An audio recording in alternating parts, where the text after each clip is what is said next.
Vou contar aqui a minha história com relação. Eu nasci em Diamantina em 1935, no dia 11 de agosto de 1935.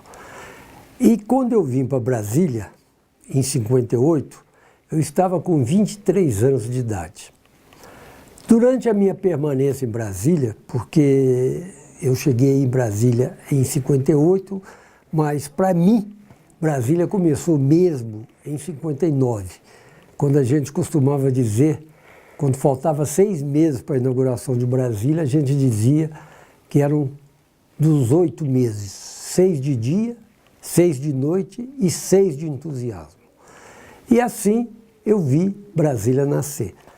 Mas a minha convivência com o JK, ela vem de Diamantina, quando ele mesmo, numa das dedicatórias dele para mim, ele dizia que a nossa amizade era uma velha tradição de família.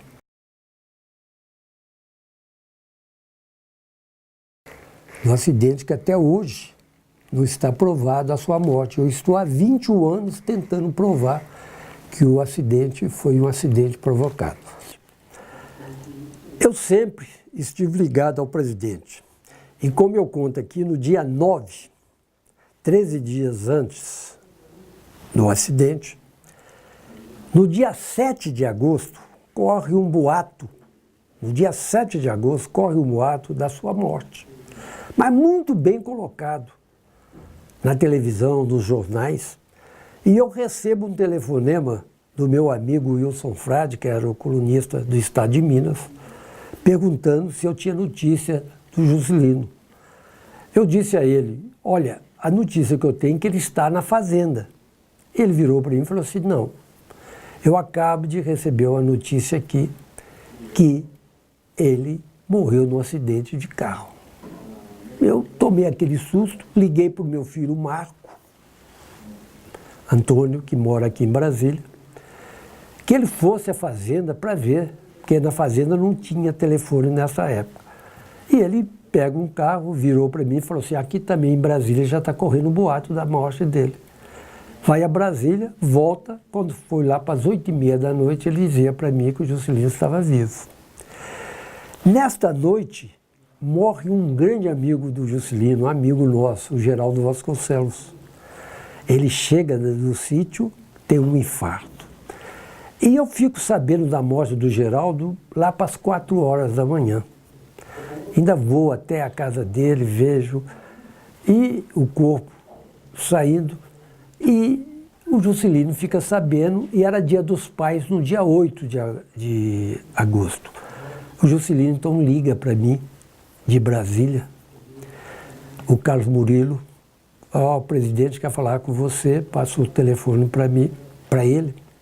Ele falou assim, Serafim, você pode, porque tudo dele era assim, você pode me apanhar no aeroporto que eu vou para o enterro do Geraldo.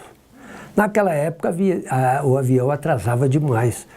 E quando ele chegou, eu já estava no aeroporto, mas não deu tempo mais para o enterro. Eu virei para ele e disse assim, ô presidente, o senhor ontem nos passou um susto. Ele olhou para mim e falou assim, estão querendo me matar, mas ainda não me mataram não. Era o último almoço, eu não sabia. O que acontece? Morre o Juscelino. Morreu o Juscelino e eu nunca acreditei que essa morte do presidente fosse uma morte de um acidente de estrada. Com certeza, eu peguei vários documentos. Primeiro, Dona Sara nunca acreditou. Ela dá uma entrevista no Jornal do Brasil, né, não acreditando na morte do presidente. Ela nunca acreditou, né? A carta do Contreiras para o chefe do Serviço Nacional de Informações, que era o Figueiredo, que era do SNI, dizendo que a vitória do Carter nos Estados Unidos iria beneficiar 2 políticos no Cone Sul. Kubitschek no Brasil, Letelier no Chile. Mataram Kubitschek em agosto, Letelier em setembro. Só que mataram Letelier em Washington, ele e a secretária. E o americano não deixa passar nada em branco. O Contreiras esteve preso, morreu, se não me engano, ano retrasado, deixando mais de 500 anos de cadeia. Os dois que puseram a bomba no carro da Letelier foram presos nos Estados Unidos, não sei se estão até hoje. Agora, aqui no Brasil não acontece nada, né? No Brasil não acontece nada. E eu tive a coragem, porque eu nunca procurei saber quem foi que matou o presidente. Eu quero saber da verdade. A casa de Juscelino, ela é visitada por vários jovens. O ano retrasado, em 2016 ou 2015, eu recebi mais de 5.000 alunos visitando a casa. Todos eles querem saber da morte do presidente. E eu falo a verdade. Na abertura do caso JK, eu faço uma carta ao presidente Fernando Henrique Cardoso. Ele recebe essa carta, remete essa carta para o ministro da Justiça dele. Eu peço audiência ao ministro da Justiça.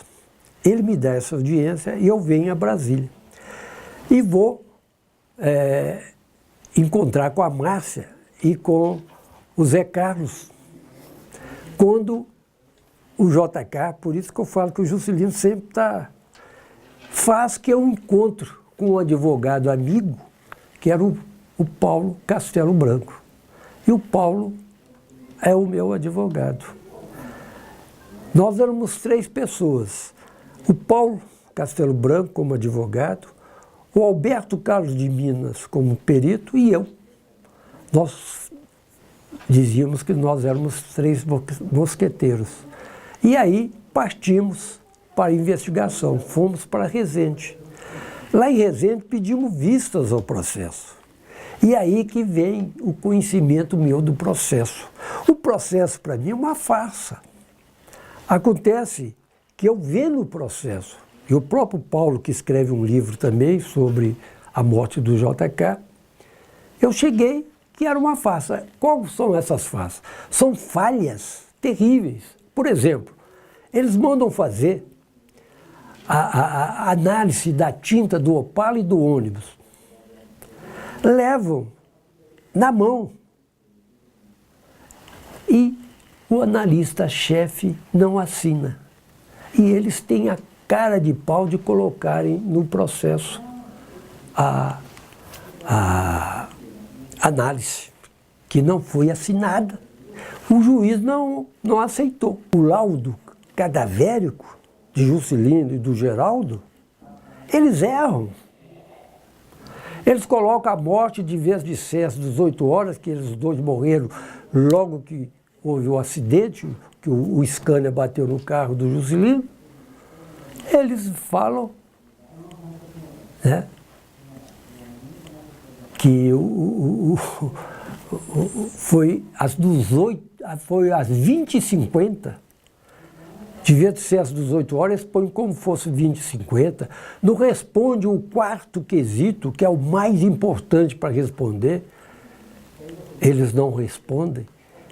E outros casos, até da própria perícia que é feita no local, que eles trocam os peritos, né? As falhas, e eu tenho todos esses documentos, são vários que eu tenho para provar, e venho lutando. Quando eu reabri o caso da morte do Juscelino, em 96, eu recebi uma carta de uma violência total de um grupo de militares da civil, e dizendo que eu não deveria ter nascido. Já que nasceu, pelo menos ficar calado. Eles terminam dessa forma, depois de me desmoralizar à vontade, né? Então, tudo isso eu venho sofrendo e mantendo, porque eu não tenho nada contra os militares, absolutamente. Pelo contrário, Juscelino tinha vários amigos no Exército, na Marinha, na Aeronáutica, mas isso aconteceu.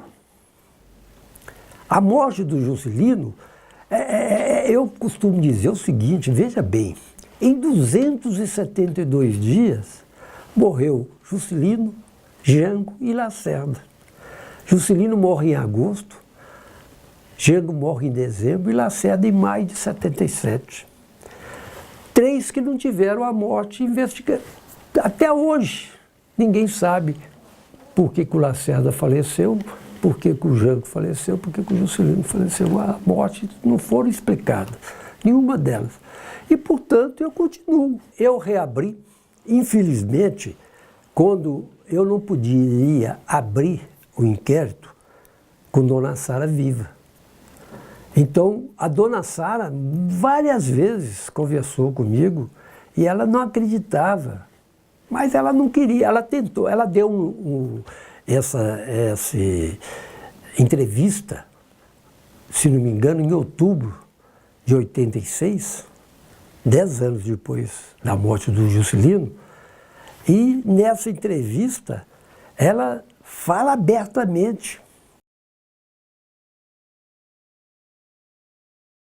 Baseado em tudo isso, eu então resolvi reabrir. Mas quando eu reabri em 1996. Estava preparando os 20 anos, que 20 anos ia ser arquivado o processo. A Dona Sara, ela tinha a certeza, e ela nunca acreditou que a morte do presidente fosse uma morte de acidente de estrada, e sim um acidente provocado. Mas, depois dessa entrevista dessa no Jornal do Brasil, ela recebeu vários telefonemas de amigos dizendo que não era a hora, que a entrevista dela deveria ser mais para frente, que não era a hora dela dar aquela entrevista. E ela, então, calou. E eu também não poderia nunca tentar. Então, quando chegou em 1996, em fevereiro de 96, com a morte de Dona Sara, eu resolvi reabrir o caso. E consegui tentar reabrir fazendo uma carta ao Fernando Henrique Cardoso, onde ele manda para o seu ministro da Justiça e daí nada foi resolvido. O Juscelino era um homem... Presta atenção, quase todas as fotografias que eu tenho do Juscelino, ele sorrindo. Ele era um homem alegre, gostava de uma seresta, gostava de dançar, né? E era um homem bom. Eles não precisavam ter feito o que fizeram com o Juscelino. Caçaram, exilaram e mataram.